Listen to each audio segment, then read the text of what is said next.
매일 성경과 함께하는 오늘의 큐티 시간입니다.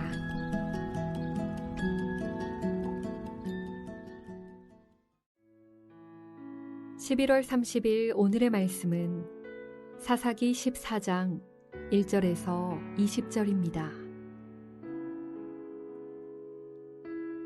삼손이 딥나에 내려가서 거기서 블레셋 사람의 딸들 중에서 한 여자를 보고 올라와서 자기 부모에게 말하여 이르되 내가 딥나에서 블레셋 사람의 딸들 중에서 한 여자를 보았사오니 이제 그를 맞이하여 내 아내로 삼게 하소서 하매 그의 부모가 그에게 이르되 내 형제들의 딸들 중에나 내 백성 중에 어찌 여자가 없어서 내가 할례받지 아니한 블레셋 사람에게 가서 아내를 맞으려 하느냐 하니 삼손이 그의 아버지에게 이르되 내가 그 여자를 좋아하오니 나를 위하여 그 여자를 데려오소서 하니라.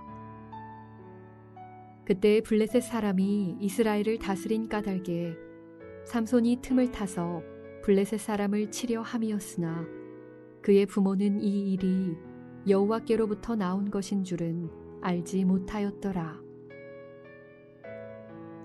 삼손이 그의 부모와 함께 딥나에 내려가 딥나의 포도원에 이른즉 젊은 사자가 그를 보고 소리 지르는지라. 여호와의 영이 삼손에게 강하게 임하니 그가 손에 아무것도 없이 그 사자를 염소 새끼를 찢는 것 같이 찢었으나 그는 자기가 행한 일을 부모에게 알리지 아니하였더라. 그가 내려가서 그 여자와 말하니 그 여자가 삼손의 눈에 들었더라. 얼마 후에 삼손이 그 여자를 맞이하려고 다시 가다가 돌이켜 그 사자의 주검을 본즉 사자의 몸에 벌떼와 꿀이 있는지라. 손으로 그 꿀을 떠서 걸어가며 먹고 그의 부모에게 이르러 그들에게 그것을 들여서 먹게 하였으나 그 꿀을 사자의 몸에서 떠왔다고는 알리지 아니하였더라.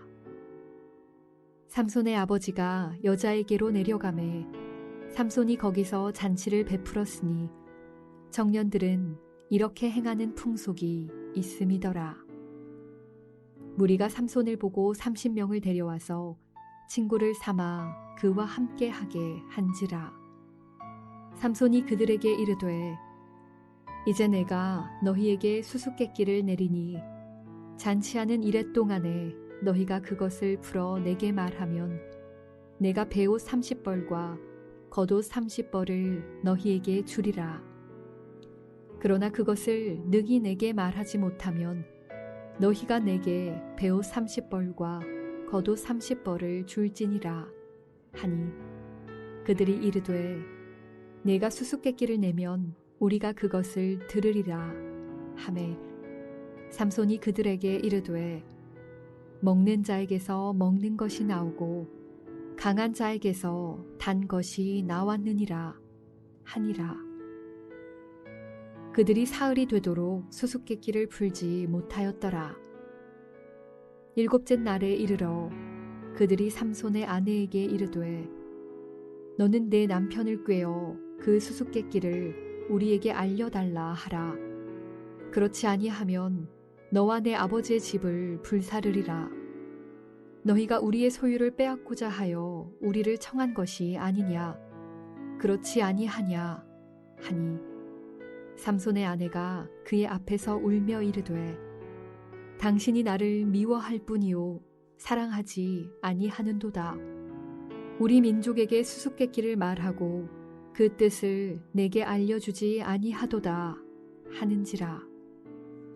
삼손이 그에게 이르되 보라 내가 그것을 나의 부모에게도 알려주지 아니하였거든 어찌 그대에게 알게 하리오 하였으나 7일 동안 그들이 잔치할 때 그의 아내가 그 앞에서 울며 그에게 강요하므로 일곱째 날에는 그가 그의 아내에게 수수께끼를 알려주매 그의 아내가 그것을 자기 백성들에게 알려주었더라. 일곱째 날 해지기 전에 성읍 사람들이 삼손에게 이르되 무엇이 꿀보다 달겠으며 무엇이 사자보다 강하겠느냐 한지라. 삼손이 그들에게 이르되 너희가 내 암송아지로 밭갈지 아니하였더라면 내 수수께끼를 능히 풀지 못하였으리라 하니라. 여호와의 영이 삼손에게 갑자기 임하심에 삼손이 아스글론에 내려가서 그곳 사람 30명을 쳐 죽이고 노략하여 수수께끼 푼 자들에게 옷을 주고 심히 노하여 그의 아버지의 집으로 올라갔고 삼손의 아내는 삼손의 친구였던 그의 친구에게 준 바 되었더라.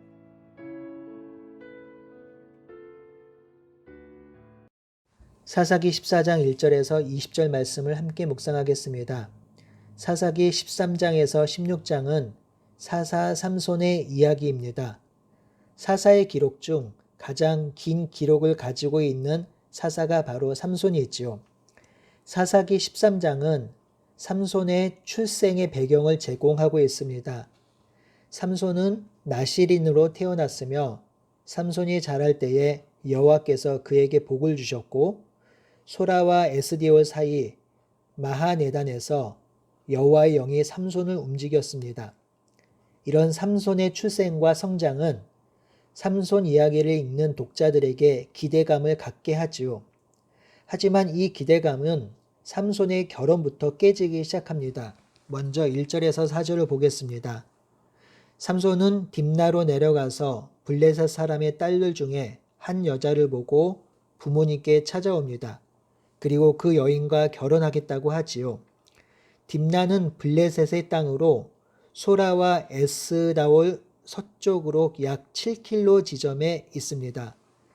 삼손이 이곳을 자유롭게 내려갈 수 있었던 이유는 블레셋이 이스라엘을 다스렸기 때문입니다. 이런 상황 속에서 삼손의 부모는 할례받지 아니한 족속과 결혼할 수 없다고 하면서 삼손의 결혼을 반대합니다. 하지만 삼손은 내가 그 여자를 좋아하오니 나를 위하여 그 여자를 데려오라고 합니다. 여자를 좋아한다라는 것을 직역하면 그녀가 내 눈에 옳다, 적절하다라는 의미입니다. 이는 세번역으로 보면 그 여자는 첫눈에 내 마음에 쏙 들었습니다 라고 기록합니다. 의미를 아주 잘 살린 표현이죠. 이 삼손의 말은 사사기 주제와 같습니다. 사사기 주제는 이스라엘이 왕이 없으므로 자기 소견에 좋은 대로 행했다고 하지요.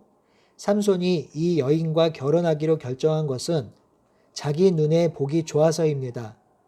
지금 하고 싶은 대로, 지금 내가 원하는 대로 하고 있는 것입니다. 어떤 신앙적 결단도 아니고 장래를 생각한 것도 아닙니다. 구별된 나실인의 삶과 모양은 전혀 보이지 않습니다. 부모의 말도 듣지 않습니다. 오로지 자신의 정욕대로 행하고 있습니다. 그냥 보기에 좋은 대로 여자를 선택한 것입니다. 이렇게 삼손의 행동을 평가하니 4절의 말씀을 이해하기가 어렵습니다.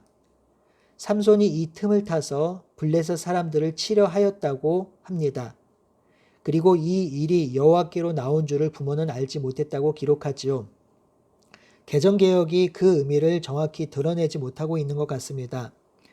하나님이 블레셋을 치려고 삼손을 블레셋 여인과 결혼시킨 것이 아닙니다. 또한 삼손이 블레셋을 치려고 결혼을 작정한 것도 아닙니다. 4절의 의미는 삼손이 자신의 욕망을 따라 결혼하려 했지만 이런 삼손의 행동조차도 하나님이 블레셋을 치는 도구로 사용하셨다라는 의미입니다. 삼손의 이러한 행동은 잘못이지만 이를 이용해서 하나님께서 자신의 뜻을 이루실 것을 의미하고 있는 것입니다. 5절에서 9절은 삼손이 결혼 준비를 위해 딥나로 내려가는 길에 일어난 이야기입니다. 삼손이 딥나의 포도원으로 내려갑니다. 나실인은 포도주와 독주를 입에 대지 않고 머리에 삭도를 대지 않고 죽은 시체를 가까이 하지 않겠다는 서원을 하지요. 나실인인 삼손이 딥나의 포도원으로 내려갔다는 것은 삼손이 나실인의 서원을 깨뜨릴 수 있는 유혹의 장소에 내려간 곳입니다. 그때의 젊은 사자가 삼손 앞에 나타났습니다. 이때 하나님의 영이 삼손에게 임하였고 삼손은 젊은 사자를 염소 새끼 찢는 듯이 찢었습니다. 삼손은 하나님의 영이 임함으로 초자연적인 능력을 발휘하였습니다.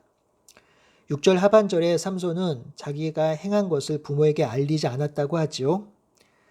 이는 사자를 죽임으로 죽은 시체를 만지게 되므로 나실인의 서약을 어긴 것인데요. 이것을 알리지 않은 것으로 이해할 수 있습니다. 만약 이 사실을 알렸다면 삼손은 죽음을 만진 대가를 치러야 했습니다.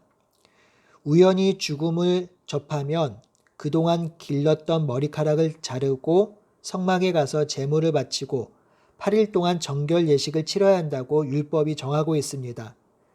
이 번거로운 일을 하지 않기 위해서 삼손은 부모에게 알리지 않은 것으로 보입니다.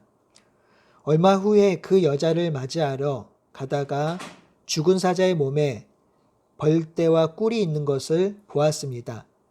이때 또 삼손은 죽은 사자에게서 그 꿀을 따서 먹습니다. 그리고 그 부모에게 이 꿀을 주었지요. 삼손은 이때에도 나실인의 서약을 어겼습니다. 나실인은 죽은 시체를 만질 수 없는데 죽은 사자의 몸에서 꿀을 따서 먹었으니 죽은 것을 만진 것입니다. 삼손은 이 꿀을 부모에게 주었는데 이때에도 그 꿀이 어디서 났는지 부모에게 말하지 않았습니다.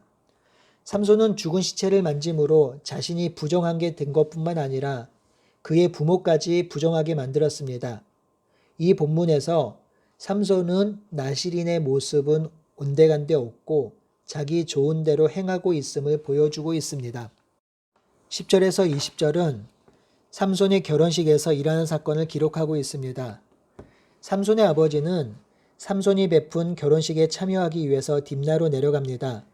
10절에 보니 청년들의 풍속이 있는데 이 풍속은요, 부모가 아닌 결혼 당사자가 자신의 결혼 잔치를 베푸는 것입니다.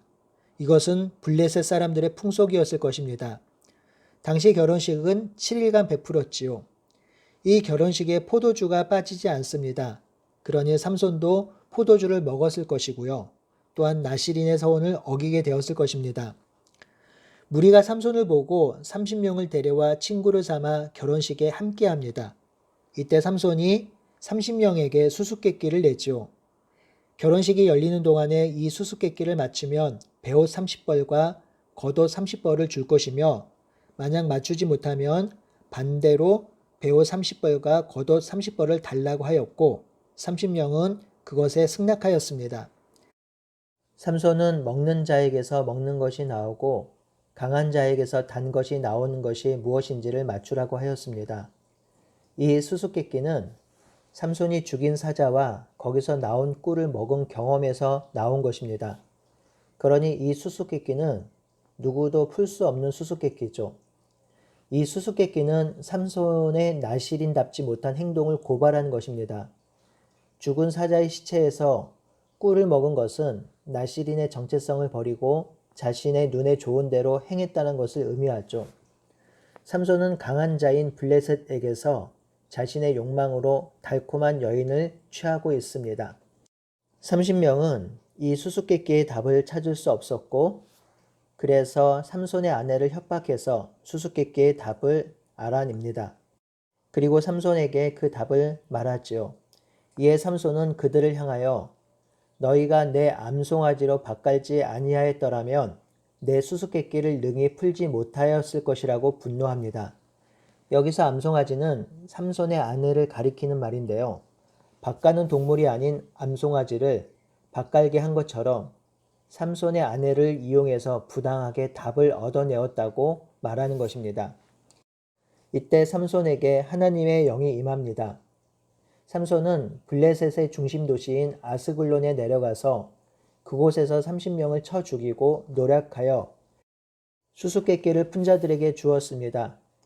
그리고 삼손은 심히 노하여 그의 아버지와 함께 집으로 올라왔고 삼손의 아내는 삼손의 친구였던 그에게 넘겨주었습니다. 근데 여기서 잘 보시면 하나님의 영이 임한 것과 삼손의 행동이 대조를 보이는 것 같습니다. 어떻게 이해하면 좋을까요? 하나님의 영이 임하여 블레셋 사람이 30명 죽는 것은 블레셋에 대한 하나님의 심판입니다. 이는 삼손의 감정적인 보복 가운데서도 지금까지 이스라엘을 괴롭혔던 불의한 블레셋에 대한 징계가 이루어지고 있다는 사실을 보여주고 있습니다. 삼손은 지속적이고 정말 꾸준히 나시린의 서원을 범하면서 하나님의 말씀을 순종하지 못합니다. 삼손의 아버지도 삼손이 하는 일을 알지 못하므로 삼손에게 영적으로 계속 끌려다닙니다. 총체적 난국이죠. 그럼에도 희망이 있습니다. 삼손이 아무리 생각이 없고 경건하지 못하다 해도 지속적으로 여호와의 영이 임하고 있는 것입니다. 비록 범죄하고 하나님 말씀 밖에 거닐어도 하나님은 지속적으로 그의 백성을 권면하시고 인도하시고 계십니다. 이것이 하나님의 은혜이며 헤세드이지요. 이스라엘의 범죄에도 하나님은 하나님의 열심으로 하나님의 구원 역사를 이루어가고 계십니다. 여러분, 우리도 참 연약하지요. 그리고 하나님의 말씀을 순종하지 못할 때도 많이 있습니다. 그럼에도 불구하고 하나님은 우리를 떠나지 않으시며 우리를 통해서 하나님 나라의 역사를 이루어 가십니다. 우리의 연약함조차 들어쓰고 계시는 것이지요. 그러니 우리의 연약함에 함몰되지 않고 하나님의 능력을 신뢰하며 오늘 하루도 복되게 살아가는 우리 모두가 되기를 바라고 소원합니다.